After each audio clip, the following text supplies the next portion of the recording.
Alright, what's up guys? This is Punk Rock Jared. So what I'm going to teach you today is probably one of the most effective ways to win a fight, and that's through counterattacks. When it comes to counterattacks, you really have to practice because it's not going to work if you aren't fast and good on your feet. You really have to be fluid. So practice these with a partner or with yourself, shadow boxing. It really doesn't matter either way. I mean, always with a partner I guess is best, but either one is pretty good. So let's go ahead and get into this, guys. The methods I'm going to be showing you here are mainly Wing Chun, but a lot of people don't realize this, but Wing Chun movement, a lot of it actually comes from Crane style Kung Fu. Crane style Kung Fu is a very defensive art. It's centuries old, and in my opinion, it's one of the best styles of Kung Fu besides perhaps, Wushu and a few others. But so let's go ahead and get into this, guys. This is actually more simple than you think, so don't think that this is something out of your reach. It just takes a lot of practice, a lot of muscle memory. You can do it. It doesn't matter if you're a white belt or a black belt. Let's get into this shit. Okay, so basically there's three different types of counterattacks. There's a counterattack against the straight punch, which is the most often used because people love to jab. There's a counterattack against the hook. Okay, this is something they're not going to teach you in karate. This is more Wing Chun. And there's the counterattack against the uppercut. You want to make sure you know how to counter an uppercut because that's one of the most devastating moves there is out there. Getting clocked in the chin, I mean, that's pretty much an instant knockout.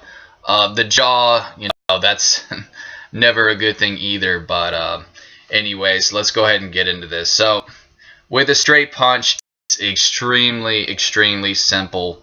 It's just outward block and punch at the same time. So you want to be real quick. So guys, here we go. Outward block and punch. And when you punch, don't be afraid to step forward, Don't be afraid to get in their comfort zone. Because guys, I'm telling you, when it comes to counterattacks, you can't be afraid of your enemy. You cannot be afraid to get in close. Do not give in to fear. Because when you give in to fear in a fight, guys, that's when you lose. That's when you go, into little turtle shell mode, and you're giving yourself so many openings you don't even know about. The number one way I see people get KO'd in boxing matches is when they give in fear, because then they get clocked right in the chin and they go down, and it's very upsetting to see. Never block like this, guys. Your wrists are the ultimate ally to block with because that gives you reassurance that that hit is never going to hit you as long as you're using your wrists. Boxers are fancy the way they can bob and weave and sway around. Guys, that's not how you want to fight. It's dangerous. You're gonna eventually get hit if you do that kind of bullshit. So use your wrists, like I said, outward, and then punch with the straight punch. Now when it comes to the hook, okay, this is where Wing Chun really comes in.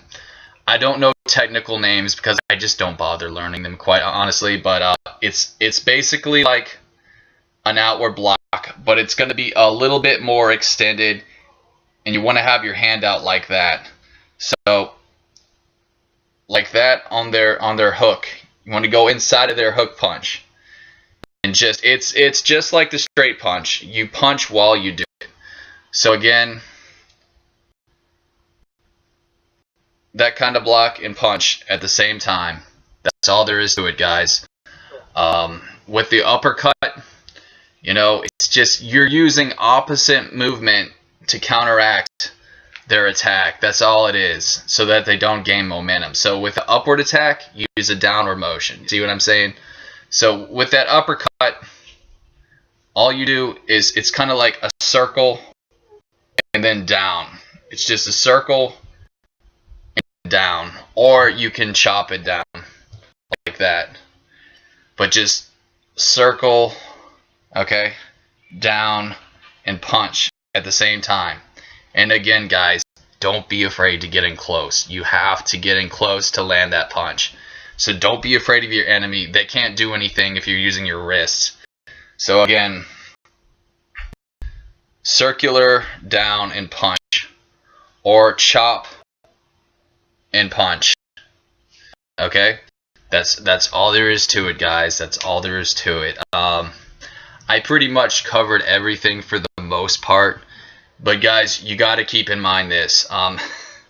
Believe it or not, there are smart boxers out there who are actually very good on their feet, and they know how to counter a counter attack. And what they do is basically they cover their face as they attack. But guys, keep in mind this, okay? If they are smart and they do that, there are still plenty of other places you can hit them. For instance, okay, what are some places that you see open? Yes, you're right. The chin. The chin is that #1 place you want to go to. But there is one thing you can do. And a lot of people don't think to do this, but you can overlap their punch with a hook. Make that hook go over their punch and hit them on this side of the face. See, guys, I'm telling you, the smarter fighter always wins. It's brains over brawn. I'm not saying that it's bad to work out and get some muscle, but the smarter fighter always wins. And Wing Chun, that's the smart way of fighting. I believe that it is good to learn other attacks besides Wing Chun, since it's more of a defensive. Like, the attacks aren't as detrimental as, like, say for instance, karate. But if you get both Wing Chun and karate together, I mean, you're pretty much unstoppable. I personally love Baji Quan because they use a lot of thrust movement and horse stance, which is the most powerful stance there is in martial arts. Probably why Akuma uses it, just my opinion.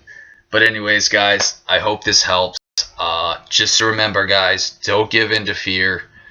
It doesn't matter if your opponent is bigger than you guys. If you know where to hit them, they'll fall down, and they will fall down hard. You know the saying, the bigger they are, the harder they fall. Trust me, that's not bullshit. That is the truth. So anyways, guys, yeah, the chin, side of the face, and one little tip I'm going to give you guys that could save your life is the forehead, okay? Using an open palm strike against the forehead, that sends waves of energy through their brain, and that's what knocks a person out. So guys, learn the physics of fighting. It can help you out a lot, immensely. And don't let your fight turn into a dumb UFC slugfest, okay? Do not let that happen. Don't give into this bullshit, okay? Use your wrists. Your wrists give you the reassurance you need to win the fight. I hope this helps you guys. God bless. Don't feel like you have to prove yourself to anyone, guys. I grew up, I was bullied, I was alienated by people, but I had the love of the Lord and Jesus Christ and God. I knew that God would take care of them eventually. And eventually, guys, I can tell you this, karma is a bitch. Don't feel like you have to play God with your bullies. Eventually, they'll get taken care of themselves, because what goes around comes around, and it's not worth your own life, risking your life fighting. It's just not worth it, guys. So take care. I hope this video helps you guys. Feel free to subscribe if you like. There's more videos on the way. Peace.